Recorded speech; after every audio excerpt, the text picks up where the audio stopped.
week 20 is in the books. That means I have completed 5 months on this journey so far. My number this morning was 249.3. That means I am down another 4.4 from last week and brings my total loss to 65.8. So over a 20-week period, that is an average of 3.3 per week. And I am now down 20.9% from my initial starting number at 315.1 on January 12th. As far as micro goals that I have crossed off this week, I am now past the 65 mark, so I'm excited about that. But I am also crossed 250 off of the list, and that is a significant number for me because that was my playing weight during my senior year in college. That goes back to 1997-98, the 1997 and 1998 seasons. So I am excited about that. It's been a long time since I can say that I'm down to that number. This was my first week on 10, and I'm gonna tell you, 10 kept it real gangster for me. For about 3 or 4 days, I found it hard to meet my caloric goals, and that may have, I think that contributed to the overall loss of 4.4 for the week. Eventually, I was able to get more calories in as the week went on. Overall, though, I was still able to hit my protein goal. I aimed for about 140 to 150 per day. While I may not have hit my caloric goals on those 3 to 4 days after the first injection, I'm still able to get the protein in, and I did that largely through protein shakes. So when I wasn't able to physically eat, because I just felt full, like stuffed full, and it just made it hard to eat anything. But I was able to sneak in some fluids. I make sure that I got some liquids in, my electrolytes and my proteins and whatnot. Overall, a very effective week. I just took my second shot of 10. So looking forward to seeing how it treats me this week. Hopefully my body will acclimate to the higher dosage and allow me more caloric intakes on these initial 3 to 4 days after the injection. Now, as we get through this process, as I say, I hit 250. I'm kind of doing a retrospective look on how I got here. I was an elite athlete. I played football in high school for a year, but I broke my leg in 3 places. So after, in my senior year, and so I ended up taking 2 years off, and then I went the JUCO route. Played 2 years at JUCO. My second year at JUCO, I was a honorable mention All-American, also All-Conference and All-State in California. And that led me to take a scholarship to San Diego State University. And there's where a lot of the trouble began for me, at least physically.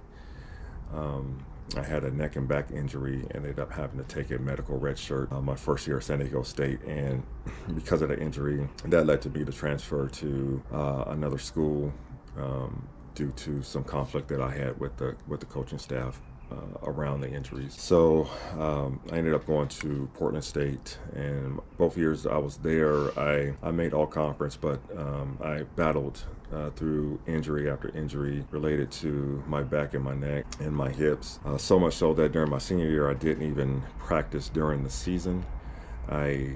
Once fall camp started, I would just do walkthroughs during the week just to get mentally prepared for the game, play the game, and do some intensive rehab after each game in order to get ready for the next game. And I can tell you, man, football is a very violent sport. It's like having being in a car accident 60 to 80 to 90 times a game, and that's just on game day. That doesn't include what you go through during practice during the week, during spring ball, during fall camp, doing 2-a-days during fall camp. So you're putting a lot of heavy toll on your body to get out there every day. For me, once I got done playing, I had in my mind that I was going to take some time off, at least for physical activity, just to give my body some time to heal. And that was probably one of the worst things that I could have done because my body just got so stiff. Part of my disease, I can also trace back to my childhood. I grew up in a household with a very authoritarian dad. he wouldn't let us get up from the table unless we ate everything on our plate. And at times he would stand over us with a belt to ensure that we ate everything. And I think that triggered something with me going forward in life to make sure that I ate everything on my plate, no matter if I was full or not. So it created this environmental thing, created this chemical thing where I had to, I couldn't walk away from the plate. I had to eat everything that was on it. And that didn't really hurt me growing up because I was so active and athletic. And I needed the calories to ensure that I was putting on my muscle mass in order to play football. But once I stopped playing and once I stopped being active, that's when a lot of problems hit, and I developed metabolic syndrome. My A1C got up to 6.1. My cholesterol was high. My blood pressure was high. So I started to take steps to try to get movement and also lose weight. So I did the lap band in 2010, and that followed up with a laminectomy in 2012 to try to fix some of my back issues. And then I had a right SI joint fusion in 2012, and that followed in 2013 with a bilateral hernia repair. My hernia, I ended up getting hernias due to what was going on with my hips, and that eventually led to 2 hip surgeries. I had one on my right hip in 2014, at the beginning of 2014. Had a arthroscopy surgery where they went in and shaved some of the bone off the top of the femur, where the femur goes into the hip joint, because there was a calcium that had developed. It's called a cam type impingement that prevented the joint from moving smoothly, and that tore up the cartilage in my joint and tore up my labrum. So they had to go in and repair the cartilage and shave the bone off so the femur could move freely within the joint, repair the cartilage. And then I had that same surgery on my left hip later in that year. Subsequently, I had my lap band removed that year as well, so I ended up having 3 surgeries that year. And then that followed with a full hip replacement on my right hip in 2021, and I will have to have my left hip fully replaced here in the coming years. The lap band, while it provided physical restriction on eating, what it didn't do is take the food noise away, and the habits that I had developed as a young kid of making sure that I ate everything on my plate, and created an inability to push the plate away. So I would often overeat, and food would get stuck, and that would come up through me vomiting, and it created scarring around the esophagus. So I think in the last year, I had it removed in 2014, but I think in the last year, or maybe it was 9 months of having it in, I didn't have any saline within the band, so I had no restrictions. So I ended up getting up to my highest weight of 358 before having the gastric sleeve done in 2015. And the sleeve was a lot more successful for me. I ended up getting down to 274, and I probably maintained around 285. I didn't get the loss that I wanted from it, and that also goes back to what we now know as food noise. There wasn't a term for it then. It was just inability to stop overeating, the inability to push the plate away when you're full, and inability to not eat just because it's there. But I did okay on it. I kind of maintained at 285 for a few years until the pandemic hit, and that was in 2020. And I started working from home full time for a year and a half, and that put a whole lot of junk and food at my fingertips, because the pantry and the refrigerator were just footsteps away. I was stress eating because my wife has lupus, so I was concerned about her getting COVID in her condition and having an inability to fight it off because of her autoimmune disease. I was also a little worried about myself as far as me getting it, because I was obese. Eventually I got back up to 335 5 pounds, I think it was. And then last year, in February of 2023, ended up going on a cruise to Mexico with some family, and I saw some pictures of myself, and I didn't realize how much I had put on, because over time you see it gradually when you look at yourself in the mirror. I'm not a big picture taker, but when I saw these pictures, it's like, man, I need to do something. I'm getting out of control. So I made a commitment when I got off the cruise that I was going to do keto. And keto was successful for me. I started keto at the end of February of 2023, and I was on it probably until the end of June. And then it just stopped working for me. I got stuck again. I got down to 296 or 298. And the keto just stopped working for me. I got stuck. I couldn't move on the scale. So that created frustration, and eventually I went back up from that 296 or 298 back up to 315. And it was at the end of 2023 when I started looking into Wegovy. I had heard about Ozempic, and I knew I couldn't get it because I wasn't a type 2 diabetic.